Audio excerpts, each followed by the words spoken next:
Part 2 for PGT exam. According to Piaget, Jean Piaget, egocentrism is salient feature of fifth stage. Egocentrism का मतलब होता क्या है कि जो छोटा बच्चा होता है ना, वो सिर्फ अपने नज़रिए से, वो अपने ही परसेप्शन से दुनिया देख पाता है, वो दूसरे के परसेप्शन को नहीं समझ पाता है। ठीक है, तो ये कौन सी स्टेज का हिस्सा है? ये सेकेंड स्टेज जो प्री ऑपरेशनल है उसका पार्ट है। Okay, then question number 92, the most basic need in Maslow's hierarchy. Maslow की हायरार्की में कितनी नीड्स हैं? 5 नीड है। सबसे बेसिक मतलब सबसे फर्स्ट कह रहा है, तो फर्स्ट नीड कौन सी है? फिजियोलॉजिकल नीड है। फिजियोलॉजिकल नीड का मतलब फूड की नीड, वाटर की नीड, है ना। उसके ऊपर आप मूव करेंगे तो कौन सी नीड आ जाएगी? Safety and security need. Then love and belongingness की नीड आती है। देन आती है self esteem need, and the last one, the fifth one, the most upper part वाला जो होता है, that is need of self actualisation. ठीक है, इसका ऑर्डर भी आपको पता होना चाहिए। देन आते हैं नेक्स्ट क्वेश्चन में, which one of the following is not considered as the goals of psychology. Psychology के 4 गोल्स होते हैं, उसमें डिस्क्रिप्शन आता है यस, एक्सप्लेनेशन आता है हाँ जी, एप्लीकेशन आता है, एप्लीकेशन मतलब कंट्रोल, कंट्रोल आता है यस, एंड एक और कौन सा आता है? एक और आता है प्रिडिक्शन। तो कौन सा नहीं होगा यहाँ पे? Odd one out is evaluation.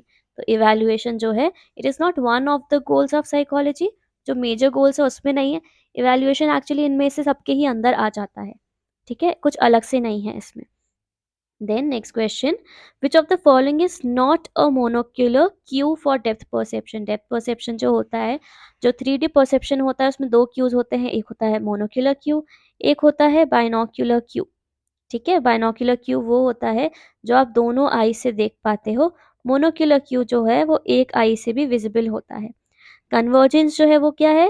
वो मोनोक्यूलर क्यू नहीं है, वो बाइनोक्यूलर क्यू है। लीनियर पर्सपेक्टिव, जैसे रेलवे ट्रैक्स आपको दिखते हैं कि पैरेलल जाते हैं, तब भी आपको ऐसा लगता है कि जॉइन हो रहे हैं, this is monocular Q. Overlapping, overlapping का मतलब जैसे अगर 2 कार्ड्स हैं ऐसे, पर अगर आप जब जैसे अगर आप पत्ते खेलते हैं, जब आप कार्ड्स वाले गेम खेलते हैं तो साथ में रखते हैं, तो आपको ऐसे कुछ अपीयर होते हैं ना, वो दिस इज ओवरलैपिंग, ये भी मोनोक्यूलर क्यू है। टेक्सचर ग्रेडियंट का मतलब जब आप दूर से कोई चीज़ देखते हो तो आपको स्मूथ दिखती है, आप पास जाके देखते हो तो थोड़ी दरदरी दिखती है, थोड़ा टेक्सचर उसमें दिखता है, दैट इज टेक्सचर ग्रेडियंट। ये तीनों के तीनों क्या है? ये मोनोक्यूलर क्यू है। कौन सा नहीं है? कन्वर्जेंस जो है वो नहीं है, कन्वर्जेंस जो है वो बाइनोक्यूलर क्यू है। ओके, देन 95 क्वेश्चन है, cultural and psychological changes resulting from contact with other cultures. जब आप दूसरे कल्चर में रह के उनसे चीज़ें सीखते हो और उसकी वजह से आपके अंदर कल्चरल और साइकोलॉजिकल चेंजेस हो जाते हैं, उस चीज़ को हम कहते हैं ए कल्चरलेशन। ठीक है, that is called as acculturation. जैसे अगर आप स्पेन गए और आपने स्पेन में कुछ साल रहे, तो वहाँ के लोगों के साथ रहते रहते आपके अंदर उनके कल्चर आ जाएगा, उनका कुछ साइकोलॉजी मतलब उनकी जो मानसिकता होती है वैसी मानसिकता थोड़ी थोड़ी आपकी होने लगेगी। इसकी पार्ट को हम ए कल्चरेशन कहते हैं। एन कल्चरेशन वो होता है जब आप अपने ही कल्चर के बारे में सीखते हो, अपने ओन कल्चर के बारे में सीखते हो कि हम लोग का खाना कैसे है, हम लोगों में कौन सी योगा टेक्निक्स यूज होती हैं, उसको हम एनकल्चरेशन कहते हैं। ठीक है, चलिए। Then dash refers to a class of object ideas और events that share a common property. ये तो डेफिनेशन पूछ ली, ये किसकी डेफिनेशन है? This is definition of concept.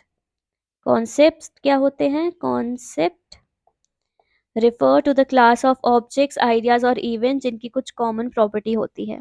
ठीक है, then again easy question, people high in the need for dash want to be liked by others and are good team players। 3 needs होती है हमारी, है ना, मैक्लिनेंस के according, achievement, need for achievement, need for power, need for affiliation.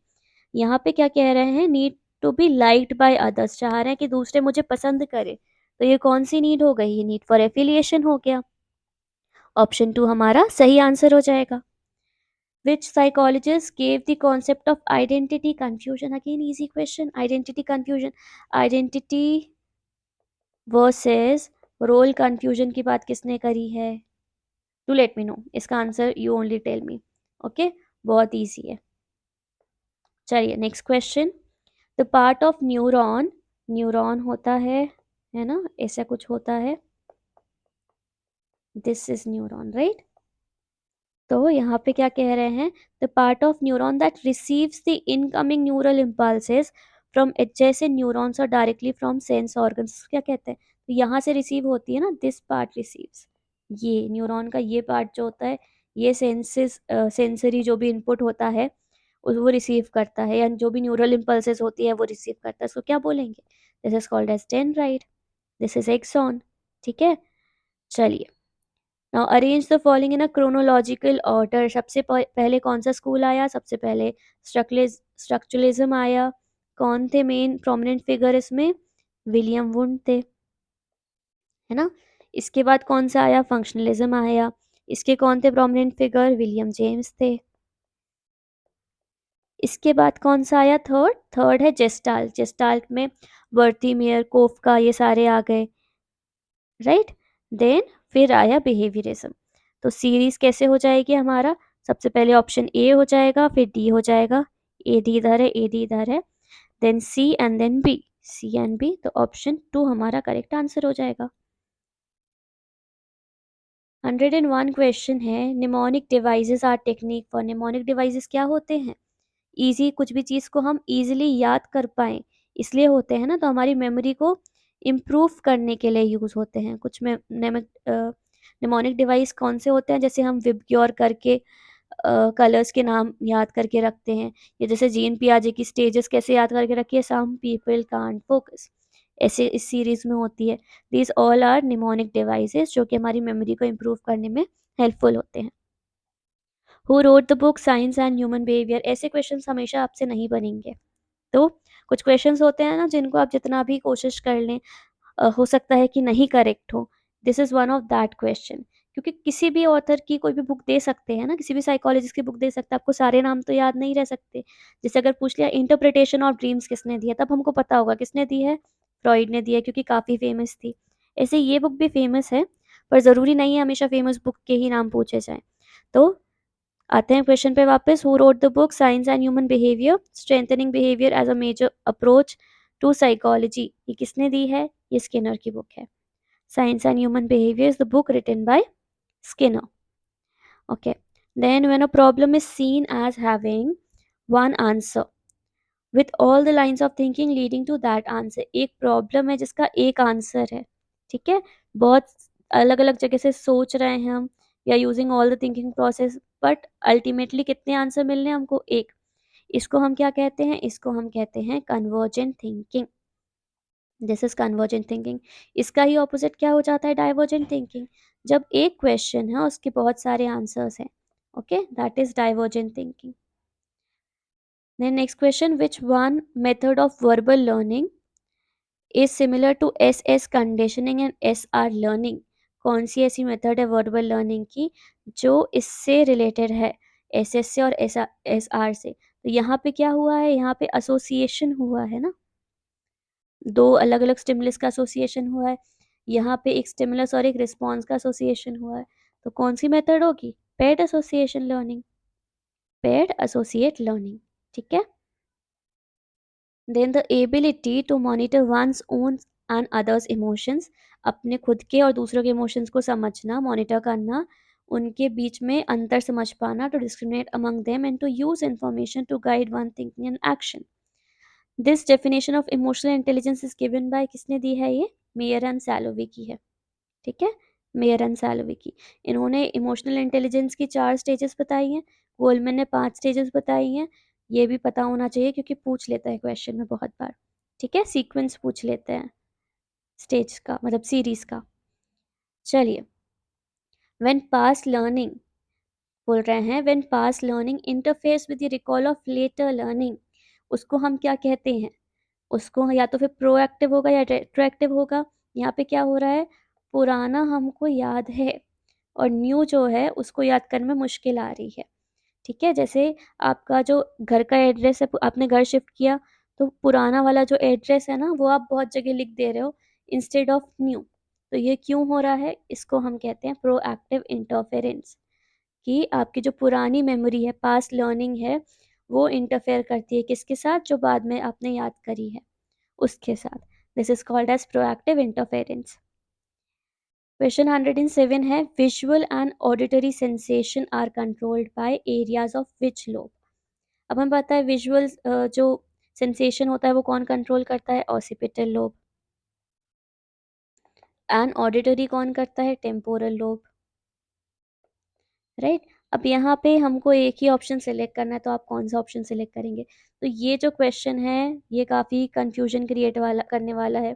इसके वैसे तो दो आंसर अलग अलग होने चाहिए कि विजुअल जो है वो ऑसिपिटल होगा और ऑडिटरी के लिए टेम्पोरल होगा, पर अगर आपको एक ही ऑप्शन सिलेक्ट करना है इस तरह के क्वेश्चन में, तब I guess temporal lobe would be the correct answer, क्योंकि इसमें ऑडिटरी प्रोसेसिंग होती है, इसके साथ हम ना विजुअल स्टिमुलाई को परसीव करते हैं, ठीक है, उसकी प्रोसेसिंग होती है, एक्चुअली परसीव नहीं करते हैं, विजुअल स्टिमुलस की प्रोसेसिंग यहाँ पे हो जाती है, इसलिए the correct answer should B temporal lobe, पर ऑसिपिटल लोब भी होना चाहिए। तो let's leave this question.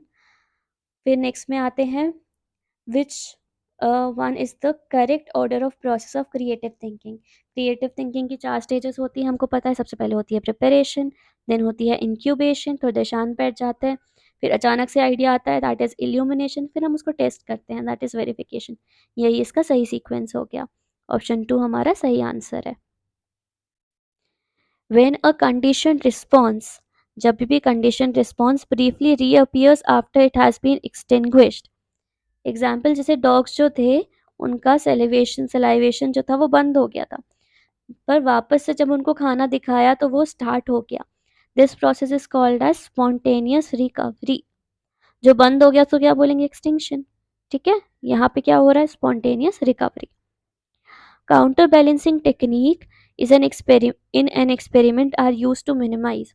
Counter balancing technique हम यूज करते हैं कि पहले ए और बी ऐसे करके एक ग्रुप को दे दिया, पहले ए दिया फिर बी दिया, देन फिर बी दिया फिर ए दिया दूसरे ग्रुप को। This is called as counter balancing technique. ये जो सीक्वेंस इफेक्ट होते हैं या जिसको हम ऑर्डर इफेक्ट कहते हैं, उसको कम करने के लिए होता है। तो ऑप्शन 4 हमारा सही आंसर हो जाएगा। फैटिग इफेक्ट के लिए भी होता है, पर ये इसके अंदर ही आ जाएगा, तो the most correct answer should be sequence effect only. Then a part of the forebrain का वो हिस्सा that plays a role in control and regulate the motivational behavior, ठीक है, मोटिवेशन में काम करता है, इमोशन में काम करता है, एंडोक्राइन ग्लैंड की एक्टिविटी में, ब्लड प्रेशर में और हार्ट रेट में, कौन सा है। Again easy question, right. This is hypothalamus. Hypothalamus के बहुत सारे फंक्शंस होते हैं, ये सारे फंक्शंस यहाँ पे बता दिए गए हैं, ठीक है। Then short term memory holds information receive from sensory register for about, कितने देर तक होल्ड करता है। Do let me know in the comment, okay. ये क्वेश्चन अच्छा है, पर इसकी रेंज अगर देते ना ये तो ज़्यादा बेटर होता, ऐसे कि 15 to 30 सेकेंड, 20 to 30 सेकेंड। चलिए, इन शैचर and Singer's classic study participants were physically aroused by, participant किससे अराउज हुए थे, क्या किया था उनको, इंजेक्ट किया था ना कुछ चीज़, क्या इंजेक्ट करी थी, एपिनेफ्रिन, जिसको हम क्या कहते हैं, एड्रेनालिन। तब उनको पता चला था कि तब वो लेबल कर पा रहे थे, कॉग्निटिव लेबलिंग हो रही थी ना शैचर एंड सिंगर की थ्योरी में, कि अच्छा मैं ये इमोशंस इसलिए फील कर रही हूँ क्योंकि मेरी बॉडी में एपिनेफ्रिन है, ऐसा लोग समझ रहे थे, ठीक है। Which discipline studied the relationship between stimulus and sensation, stimulus और सेंसेशन के बीच का रिलेशनशिप कौन स्टडी करता है, जैसे वेबर का लॉ है या स्टीवन का लॉ है, फेस्चर का लॉ है, तो ये किस में स्टडी करते हैं हम, साइकोफिजिक्स में, राइट। कितना हिट हुआ है, कितना फॉल्स अलार्म है, how much is correct rejection, ठीक है, ये सब हम किस में देखते हैं, साइकोफिजिक्स में ही देखते हैं। Then which one of the psychologist conducted a classical study on baby monkeys in relation to attachment, attachment के ऊपर स्टडी किया था ना मंकीज पे, किसने किया था, हार्लो ने किया था। एंड इल्यूजन, इल्यूजन क्या है, इस सेम थिंग एज हेल्यूसिनेशन के जैसे ही है क्या, नहीं। इल्यूजन में स्टिमुलस प्रेजेंट होता है, पर हेल्यूसिनेशन में कोई भी स्टिमुलस प्रेजेंट नहीं होता है। Exist only the brain cells of the viewer, नहीं। It is a distorted perception of actual stimulus, yes, actual stimulus है पर उसका परसेप्शन जो है वो डिस्टॉर्टेड है, यही इसकी डेफिनेशन हो जाएगी। जैसे मूलर लायर्स इल्यूशन है, सभी क्वेश्चन आ जाते हैं, एक लाइन ऐसी होती है, सेम लाइन ऐसी होती है, दोनों का साइज इक्वल होता है, बट हमको जो बी होता है वो ए से बड़ा होता है। This is distorted perception only, right. चलिए, विच सब field of psychology investigate mental process involve in acquisition, information को लेना, उसको स्टोर करना, उसको मैनिपुलेट करना, ट्रांसफॉर्मेशन करना। इसको हम किस में पढ़ते हैं? कॉग्निटिव साइकोलॉजी में। मेमोरी इंटेलिजेंस इसी में आता है ना, कॉग्निटिव साइकोलॉजी में, thinking process, problem solving. Then last three question, who emphasize the role of environmental factors in the development of individual? Bronfenbrenner की थ्योरी है ना, अलग अलग सिस्टम्स होते हैं, माइक्रो सिस्टम, मीजो सिस्टम। तो ये क्या है, इन्वायरमेंट हमको कैसे इन्फ्लुएंस कर रहा है, किसने बताया है ये, किसकी थ्योरी में? ब्रॉनफेन ब्रेनर की। Then a researcher designs an experiment to test the effect of playing video game, to test the effect of playing video game on memory. Dependent variable क्या होगा? हम किस चीज़ को मैनिपुलेट कर रहे हैं? वीडियो गेम को, तो ये क्या हो जाएगा? Independent variable. To see the effect on memory, memory हो जाएगा डिपेंडेंट वेरिएबल। मेमोरी का कौन सा पार्ट होगा? जो मेमोरी टेस्ट पे स्कोर्स आ रहे हैं वही होगा ना, इसके अलावा तो कुछ भी नहीं होगा। तो this is only the correct answer. चलिए, last question for today. Observational learning is often referred as, observational learning को और हम क्या बोलते हैं? इनसाइट लर्निंग बोलते हैं क्या? नहीं, कंडीशनिंग तो कहते ही नहीं है। क्या कहते हैं हम इसको? मॉडलिंग।